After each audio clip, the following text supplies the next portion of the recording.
Dear entrepreneurs, it's Roberto. And you know what? We're all victims of bad storytelling. So a lot of you heard me tease this concept in a previous episode of Dear Entrepreneurs, and today I'm really gonna lean in and I'm gonna talk about this because it's probably one of the most important things that I've ever covered on this YouTube channel or in general. I'm dead serious, and I guarantee you, 110, 150% that almost every single human being on the planet at some point has been a victim of bad storytelling. Well, what's bad storytelling? i.e., you know what? Maybe you should think about something else to do. That seems like it's a little too hard, and I don't think you can make money at, or you can be successful at, or, nobody I know is doing that, so I don't think it works. Or, you know what? Why don't you go ahead and spend the equivalent of a mortgage on this piece of paper that supposedly is going to get you a job?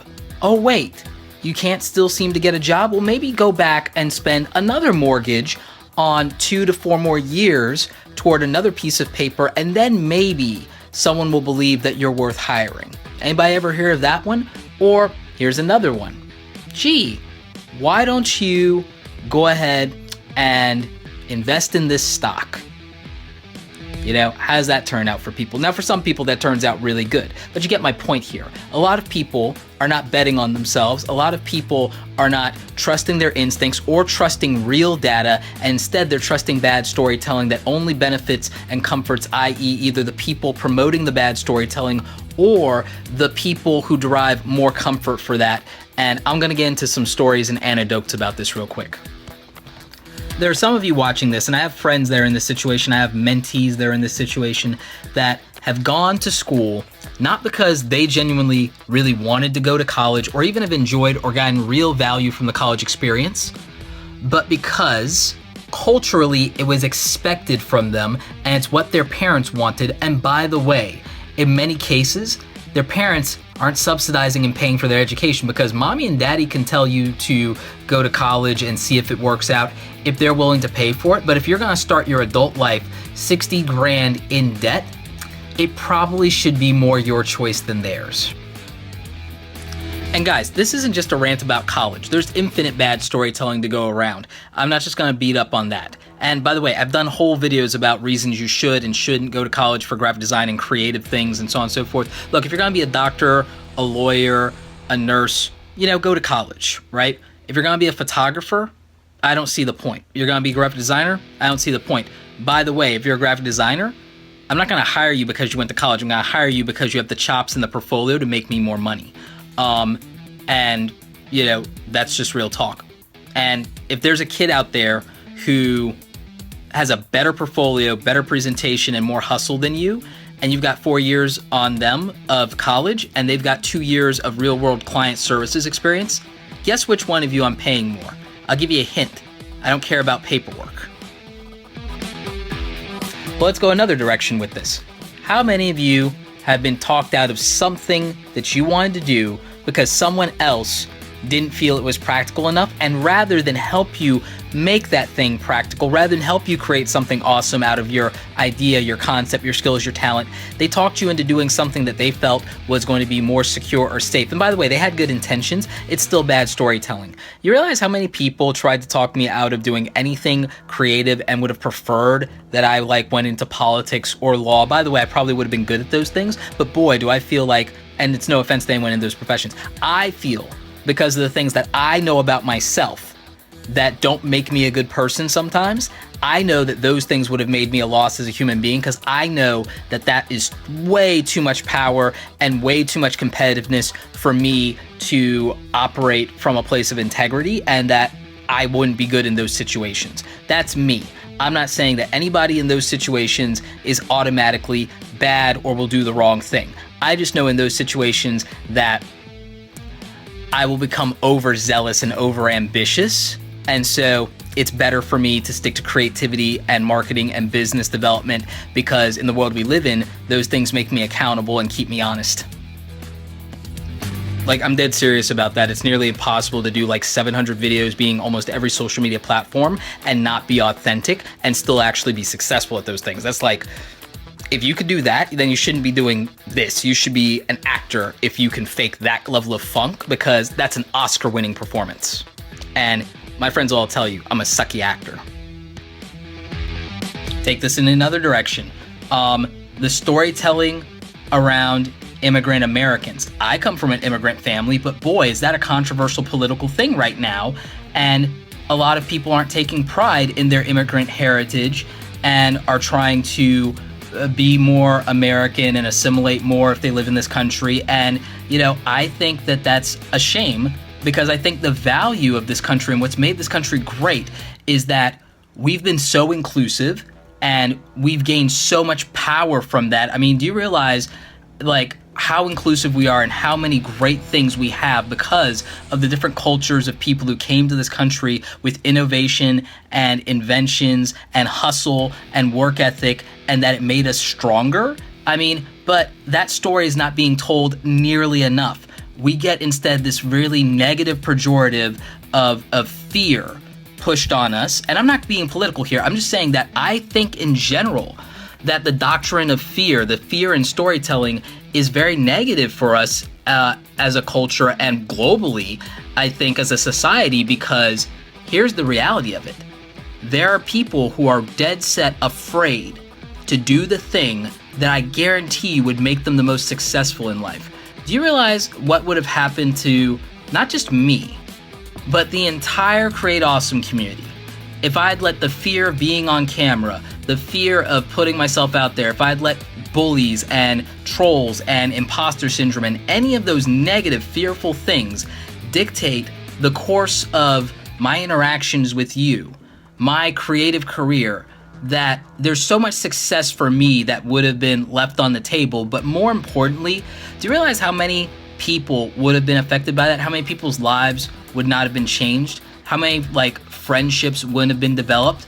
I mean, there are people that I know that have some of their best career opportunities and working relationships, not because of me so much as the interaction with other people around my content, and the people that they've met are now people that they're working and partnering with, and their lives and their careers and their businesses have changed as a result of it. So we're not even counting any of the stuff that I actually did that improved and empowered people. Now we're talking about what the community has done as a whole. But if I hadn't put myself out there as a catalyst, I couldn't have been the 1 degree of separation to bring these people together. And so imagine if I had been a victim of all of the bad storytelling, of all the negative stuff that I filter in the comment section that you guys never see. Just think about that for a moment. Think about the fact that we wouldn't have the relationship that we have if I'd listened to certain people and decided to pursue a completely different career path based on fear of stability and the viability of doing creative endeavors. Imagine if I had let people say, oh, you shouldn't be on YouTube and you shouldn't put yourself out there and you shouldn't be so open and personable, like people are gonna attack you and everything like that. Imagine if I'd let that fear stop me from building a relationship with you and trying to create value for you. Just really think about what would be different in your life if we didn't have this relationship and if I didn't create value for you. Right now, one of the most devastating things to me is that there are some of you who are watching this who right now are being held back by fear and are not creating your maximum value, are not creating your legacy. And right now there are people all over the world that are probably being denied of the value that you could bring into their life and the relationship that you could have with them because of bad storytelling. Bad storytelling comes in the form of a society that makes you ashamed of who you are. Bad storytelling comes in the form of parents who don't believe enough in you to bet on you rather than the horse that you're happening to ride to the finish line. Parents, you need to respect what your kids are telling you, what your young people are telling you, what your young adults are telling you they want to do in life, and instead of trying to talk them out of it and talk them into something that makes you comfortable and that you can wrap your head around. And I know you have the best of intentions. I'm not really trying to tell you how to parent. I'm trying to tell you how to build a mindset for somebody else's success. And you do that by helping them make the thing they actually want to do practical. When clients come to me I have to make what they're trying to do practical, and I have to really go deep before I ever open my mouth and say, that's just not practical at all and you should do something else, because it's my job to help them succeed at what they're trying to do, not to talk them out of it. Or if it's something that's completely unhealthy and will be a detriment to their well-being, then absolutely have that conversation and what's appropriate in that context. Please have that conversation. Bad storytelling comes in the form of you can't do that on your own and you can't do it by yourself and you need this system and you need this structure, and that's crap. If you are determined and you're self-disciplined and people are willing to provide you with the resources and the opportunity, why can't you do it on your own? Why do you need the structure of the system? Why do you need this college or this thing or that thing? Why can't you do it on your own? And by the way, that's like all the people who said that it was impossible to run a 4-minute mile until someone actually did it.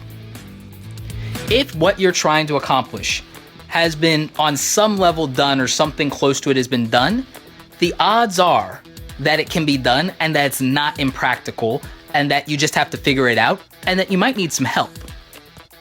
There are so many opportunities now. There are so few gatekeepers. You want to become an author? Before, you would have had to have gotten a degree in English and went through all these approvals and all these things, or been one of the chosen few that the gatekeepers at the publishing houses decide to let in. Now, you can go directly to the marketplace via Amazon, via iBooks, via Google Play, and you can go ahead and if you have a book that's worthwhile, you can sell it. Sometimes, if you want, you don't even have to go through those marketplaces, even though they're the greatest overall advantage. You want to be a filmmaker? Cool. You can make films, Casey Neistat style, go directly to the marketplace on the internet, boom, boom, boom. You want products and sponsor deals? You can email someone and get them. There's no reason in 2016 that if you are willing to learn the complicated crap that you have to learn to accomplish your goals, that you have the discipline to hustle, to wake up an hour earlier, go to sleep an hour later, and grind on top of your day job or your 9 to 5 or your courses and classes or whatever you want to do,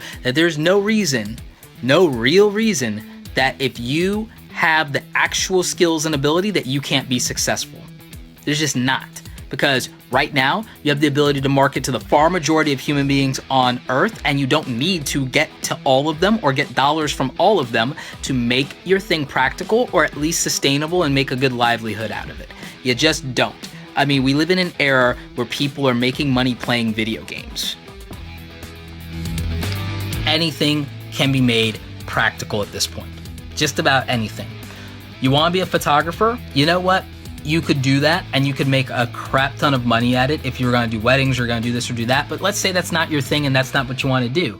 You could go ahead and do something different. Let's just throw out a random wild example. Let's say that you have a passion for photography and video, but you don't want to shoot weddings, you don't want to shoot portraits, you don't want to shoot families or kids or real estate or any of that stuff. Let's say you want to shoot cosplay, you want to shoot people who dress up like Marvel and DC characters and characters from comic books and movies and anime or whatever, and someone will tell you, well, there's no money in that. But if you think about it, there is money in that, because all the people who've spent literally hundreds of dollars on those costumes have spent hundreds of dollars on going to those conventions, which, by the way, rake in so much money that there are cities and downtown areas that have restructured around hosting some of these conventions because they make that much money. I mean, downtown Atlanta is a primary example of that. You know, there is money in that. You just have to figure out how to make it practical, and there's plenty of ways that you can do that. Behind the scenes shoots and videos on a YouTube channel, monetized through AdSense and later through sponsors. The wig shops that sell and make millions of dollars online for those wigs, the contacts, for the eyes, the costume companies, all of them. There are like there's television shows like Heroes of Cosplay, and there's all kinds of things. If big media and Netflix can make money off of it, then you just have to figure out your version of that. And your version of that could be directly going to sponsors, the marketplace, ad revenue, support through Patreon. I mean, that's just an example of something that someone would argue is wildly impractical. You want to be a comic book artist today? Oh my God, there's never been a better time for you to go directly to the market. Guess what? It's just that maybe you're not going to be able to print your thing and have it in a comic book shop. You're going to have to give up maybe on the romanticism of that, but you can still win doing exactly the thing you love. Maybe your version of that is you put together a website like Tim Buckley did, Control Delete CAD-comic.com. Tim Buckley is one of many online artists who did what's called a web comic, and he actually did do a print version of it, and he sold the omnibus, but that was a limited edition thing. But you know what? It's totally practical because guess what? Ad revenue, sponsorships, fan funding, it's a thing. Merchandise, posters, t-shirts, print-on-demand products. There's literally a 10-tier revenue model. There's literally 10 columns with multiple streams of income attached to them. Like I keep talking about these multiple revenue streams attached to doing comic book illustration. And by the way, if you're good enough to do that and you've got a huge body of work like that, there's nothing that says that you couldn't then do some one-off high-paying $1,000 plus projects for some magazines or for some brands or for somebody who has a t-shirt and merchandise deal. I mean, please, there's so many ways to make money at these things, but most people just haven't had anyone in their life that's gonna make it practical, because you have people with bad storytelling that'd rather tell you all the ways that will fail instead of telling you the 1 or 2 or 3 things you need to execute on to make it successful, or giving you those resources or giving you that help. You know what? Instead of telling Johnny or Sally or Bob that they can't be a filmmaker, buy them a bloody camera and buy them 5 books on filmmaking, and let them give it a shot, for Christ's sakes, and cheer them on. And you know what? If they give up on it, cool. It's because they didn't have what it took, and not because you didn't create an opportunity for them to actually explore it and see what happens. Can you imagine what would have happened if someone had talked Quentin Tarantino out of his passion, out of his hustle, instead of him just making that practical and actually succeeding at it? I mean, just think about that. And guys, that's why I do everything that I do, because I need to counteract the bad storytelling. I need creative people to not have pipe dreams and not have sideline cheerleaders. I need for them to have practical, actionable ways to actually bring their dreams to fruition and bring stuff into the world, because we're mostly all living off the backs of the people who didn't succumb to bad storytelling. We're living off the backs of people who weren't talked out of it after 100+ fails of a light bulb, of a heart valve, of, a circuit board exploding and frying their hair. I mean, really, the amount of failures in the course of a worthwhile endeavor are staggering, and we live in an era where I'm sad to say people are just soft. But it's not always their fault. People are soft because there are more people beating up people over trying something different, trying something of value, bringing something new to the table, and telling them to just be the same, be part of the herd, so that their inadequacies don't shine through and they're not called out on them. They'd rather you just be mediocre like them. And again, I'm not saying that anyone who's average or is not super creative or has that particular skill set is a bad person or whatever. I'm just saying that if you think about the entire history of the human race and all the people who have ever lived and died, and then you think of the number of people who innovated and created stuff, the number of people who put out books, the number of people that made films, and you think about what percentage of humanity that actually is that we're all siphoning value from, that becomes really interesting when you think about what that percentage actually looks like. So if you're watching this, I want you to be one of those few people that actually does it. One of those few people that 10, 20 years from now, hell, 5 years from now, people, hundreds of people, thousands of people, or even dozens of people are benefiting from your hard work, your convictions, and the fact that you bet on yourself instead of listening to everybody else who is trying to talk you out of the thing that you needed to do, instead of just helping you get there. And I'm trying to be, in some way, shape, or form, the person that helps you get one step closer to that. So, that's what I really want from you deep down in my heart of hearts. I want for you to not be a victim of bad storytelling anymore. More than anything, that's what I want. And so today in the comment section, I want you to tell me an example of where somebody tried to talk you out of something and turned out to be wildly or successful or moderately successful, or a win for you, or something that made you actually feel really good about yourself, that wouldn't have happened if you had let them talk you out of it and let you be a victim of bad storytelling. And my example is probably my entire career, probably everything I've ever done that worked. There were people who tried to talk me out of it.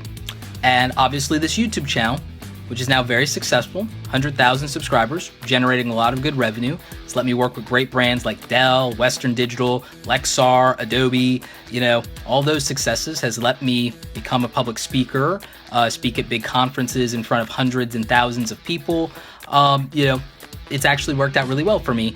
And all those people tried to talk me out of it or said it was a bad idea. You know, they're really quiet now. They've managed to shut up because, oh wow, it worked. So I really feel that there are many of you who are going to have that same thing to say a year from now, 2 years from now, if you're not already saying it, that there's something you wanted to do, somehow you wanted to create awesome, and there were people who tried to talk you out of it, and they're eating crow now. So, you know, that's awesome. That's cool. I like that. Hashtag modest brag. So anyway, guys, that's it for this episode of Dear Entrepreneurs. Super long episode, probably the longest episode we've ever done. I hope you guys enjoyed it. This one was a little ranty. Went on some different tangents here, but it's all good. I knew what this video was going to be when I did it. Anyway, like this video if you like it. Don't forget to subscribe. And, you know, share this with anybody that you think is a victim of bad storytelling. Please do that. I really mean it. All right, you guys, create something awesome today. Take care.